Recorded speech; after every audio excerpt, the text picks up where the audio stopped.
I have two kids. Abel is my eldest and Hudson is my youngest. He was first diagnosed with epilepsy in February 2022, which is where our journey with Brainwaves began.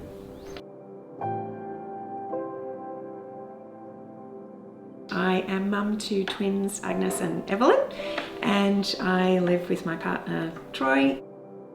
We were initially thrilled and delighted to be told that we'd had twins on the way, identical twins. Unfortunately, it didn't take long before there were complications and they were suffering from twin-to-twin transfusion syndrome. When the paediatrician came in and the neurologist told me what was going on with Huddy, that his brainwaves were very different and they were showing epileptic activity, I broke down in tears. Still affects me to today, and as any mum or parent does, they blame themselves, and I just wanted answers as to why. What's going on with my little Huddy? It became apparent at about 2 weeks of being in the NICU that Agnes's cranial ultrasound was irregular. She was diagnosed with cerebral palsy. She uses a sort of a stroller type wheelchair at the moment and will progress to a wheelchair as she gets a bit older. She's been incredible and I wouldn't change her, but I would love for life to be easier for her.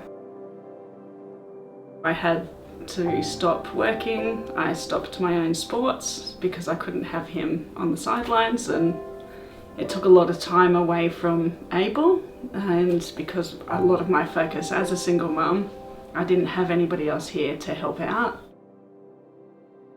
First linked in with Brainwaves when Huddy was admitted to Royal Children's. Agnes had a speech therapist who mentioned registering with Brainwave.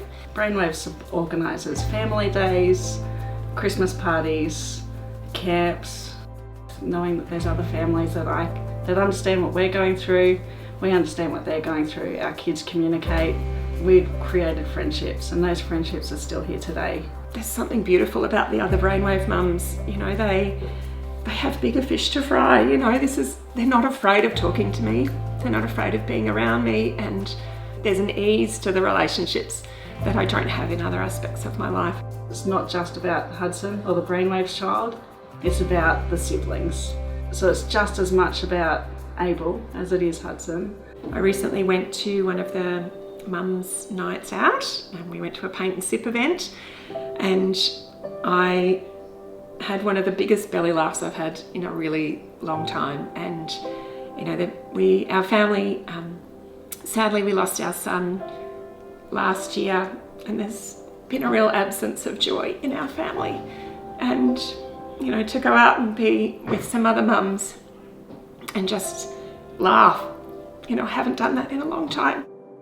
He was recently ill with flu A, which turned into pneumonia, and medications weren't helping.